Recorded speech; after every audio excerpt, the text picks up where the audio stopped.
As James Baldwin said, I am what time, circumstance, history have made of me, but I am also much more than that. So are we all. Namaskar, my name is Saisha Dhar and I am 15 years old. I am a junior at Dunbar High School.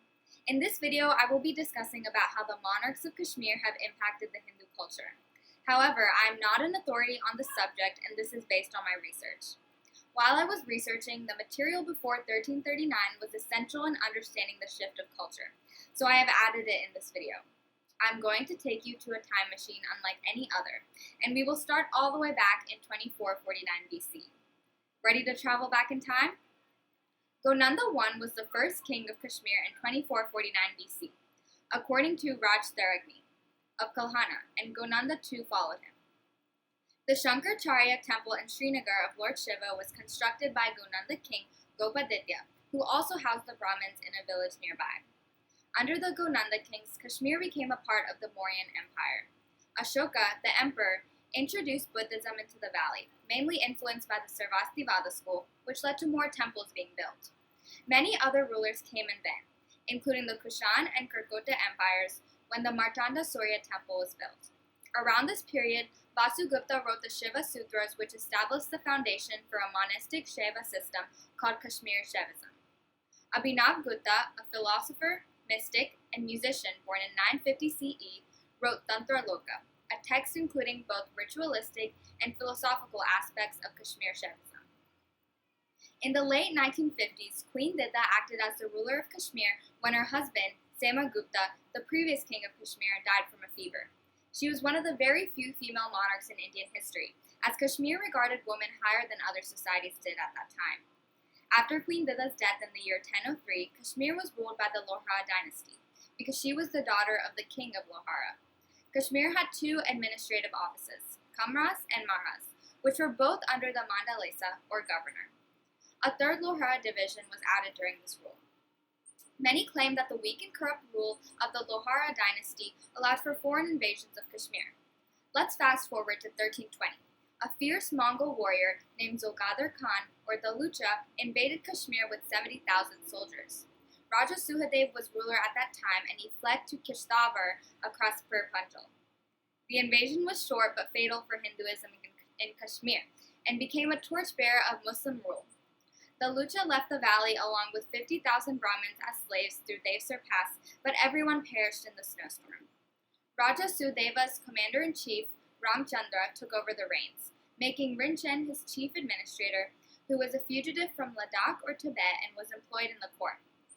Rinchen assassinated Ramchandra and became king himself. Since the Hindu kingdom was on decline, Rinchen converted to Islam with 10,000 of his men by the advice of Shah Mir, and became the first Muslim king of Kashmir. He changed his name to Malik Sadaruddin Shah and ruled Kashmir from 1320 to 23. Rinchen married slain Ramchandra's widowed daughter, Gota Rani, and made Shah Mir his chief advisor. Shah Mir was a descendant of Persian immigrants of the Swat Valley. After the death of Rinchen, Gota Rani married Udyana Deva, the brother of Suhadeva. Achala, a Turkish chief, invaded Kashmir, and Udyana Deva fled to Tibet. Gota Rani fought the war with her courage and skillfulness, but was finally dethroned by Shah Mir, who became the ruler of Kashmir in 1339. This was the start of the Muslim rule. Shah Mir ruled until 1342, and his two sons became king after him. For the next 5 centuries, Muslim monarchs ruled Kashmir, and Islam gradually became the dominant religion.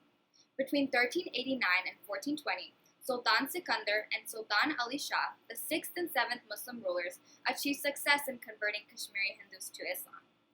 Previous to this, Kashmir was flourishing with Sanskrit literature and creativity, but this soon started to decline. At this time, Farsi replaced Sanskrit as the official language. Kashmiri appeared in writing in the 8th century AD through the Sharada alphabet, still used in religious ceremonies by Kashmiri pundits. However, today, Kashmiri Hindus mainly use the Devanagari alphabet. In the 1400s, after the arrival of Islam in Kashmir, the Arabic script was adapted to write Kashmiri, which Muslims still use. Religious and cultural activities such as worship, dance, and music were forbidden, as they were considered un-Islamic. Hindus were prohibited from blowing a conch shell, applying a tilak mark, or ringing a prayer bell. Some of the architectural projects commissioned during the rule were Jamia Masjid and Ganga-e-Mullah Mosque in Srinagar. Hindu involvement in the government and the role of the Hindu priest was minimal, as Muslim missionaries came from Central Asia and Persia to spread Islam. Sheikh Nuruddin Nurani, referred to by Hindus as the Nun Rishi, amalgamated aspects of Kashmir Shaivism with Sufi mysticism in his preachings. There was also a lot of discrimination, as Sultan Sikandar imposed taxes on non-Muslims, such as the jizya, and forced conversions to Islam, which is why many Hindus had to flee. He demolished many educational institutions and temples, including the Martan Surya Temple, which is still in ruins. Thus, he earned the title Budshikan. Here we are in 1586. Cruel rule and tyranny came to a pause when the Mughals introduced their administration to Kashmir and annexed it to the empire. The Mughal Empire originated out of the Mongol Empire and was founded by the Persian prince Babur. They spread Islamic and Persian religious beliefs and cultural and artistic elements. Persian language mixed with Arabic and Hindi to create Urdu, now spoken by many Muslims. One notable emperor was Akbar the Great, who respected the subjects' basic rights and had religious tolerance for the Hindus living not only in Kashmir, but all of India. He also offered positions in the government and military for Hindus, which was almost impossible in the centuries before. Through this, Kashmir was able to retain its political-cultural identity with an orderly government. They developed a system of education for the youth that would take into account their needs. Kashmir became a major cultural and literary center in the 17th century, as encouraged by the Mughal Empire. When Jahangir, Akbar's son, visited Kashmir in the 1600s, he remarked, "If there is a heaven on earth, it's here, it's here, it's here." He built the Shalimar Gardens in Srinagar, which is still a popular destination for Kashmiris. It flourished with Persian painting and poetry under the governor Zafar Khan, and also with illustrated manuscripts of Persian classics, such as the Shahnameh. Emperor Shah Jahan commissioned this to demonstrate his authority, along with establishing a distinct style of architecture. There was also Indo-Persian court poetry about the natural beauty and imperial architecture of the valley. Aurangzeb, the last great ruler of the Mughal dynasty, was harsher in his rule, reintroducing the jizya on non-Muslims and suppressing Hindu religion and culture. But overall, the Mughal Empire advanced Kashmir in many ways, in that it improved agriculture and farming, built gardens, canals, and bridges, recognized its true natural beauty, and fostered art, literature, and architecture. Mughal rule in Kashmir was declining, which made it possible for Ahmad Shah Abdali, who established the Durrani Empire, to take control through an invasion in 1752. The Afghan rule was one of the darkest times in Kashmir's history, as the Hindus and even Muslims were extremely oppressed. The first Afghan chief to rule Kashmir was Abdullah Khan Akasi from 1753 to 1754. They did, however, allow Kashmiri pundits to be in the Afghan administration to make use of them. The poll tax jizya was imposed, along with huge fines. Kashmiris had to give up property or it was ransacked, and shopkeepers had to give a tax on goods imported or exported, which was called zari ashkas. The Mughal gardens were desecrated to give more money to the government.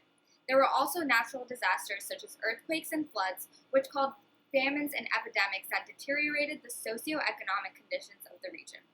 The Afghans, however, did build fortresses, like the Sher Gahi Palace in Srinagar and the Amaran Kadal Bridge. The shawl industry of Kashmir received customers from the Middle Eastern countries such as Iran and Afghanistan.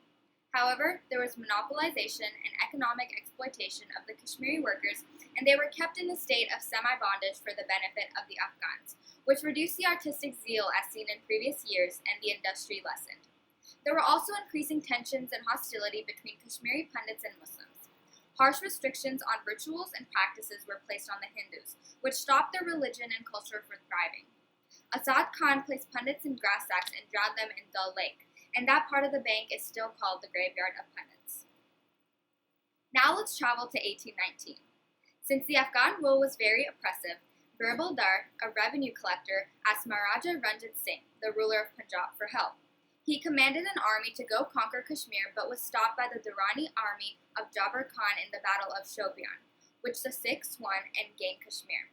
Some known governors include Diwan Moti Ram, Hari Singh Nalwa, and Mihan Singh. Sikhs, Hindus, and Muslims were in the government. Only representatives were sent to govern, rather than the monarch, which resulted in chaos by the soldiers, poor agriculture and trade, heavy taxes on production, and economic degradation of industries.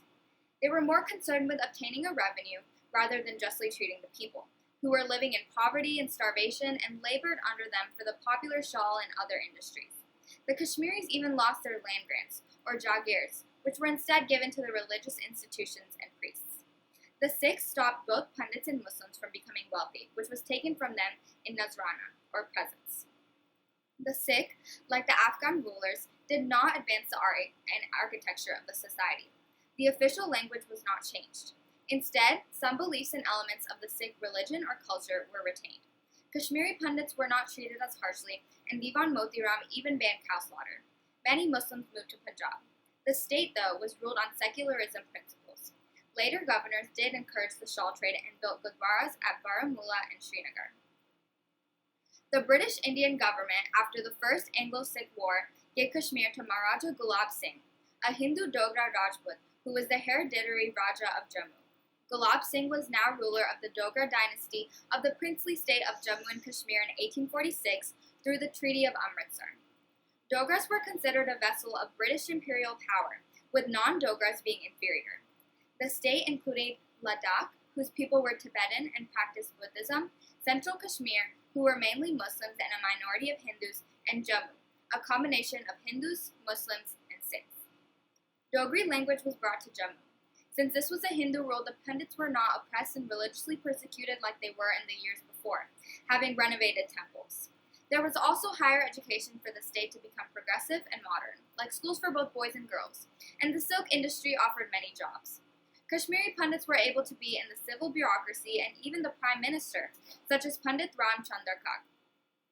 After Gulab Singh came Ranbir Singh and Maharaja Pratap Singh in 1885, who developed transport, education, agriculture, and hospital healthcare. The Bani Hal Kar Road Highway was also established and connected Srinagar and Jammu. The Dogras introduced the theater form Heron, which is performed during the Lohri festival in Jammu. There's also the Mubarak Mandi complex, which shows heritage and tradition, and the Amar Mahal Palace, which houses literature and art. Now we are in 1947, only 72 years ago. The population of Kashmir was 77% Muslim and 20% Hindu. The British rule over India ended, and there was a partition of India and Pakistan. Maharaja Hari Singh, great-grandson of Gulab Singh, signed the Instrument of Accession, which made this the Indian state of Jammu and Kashmir. Thank you for going on this time travel journey with me. I hope this video gave a brighter insight into the colorful history of Kashmir. To get the content, I researched from a variety of sources, which provided an eye-opening experience for me to learn about my own culture and heritage as a Kashmiri Pandit youth. I realized that the evolution of our culture has been affected by many, many other cultures. I would like to thank SharadaPeeth for giving me this opportunity to delve deeper into my history and motivating youth to stay connected with their roots. Namaskar.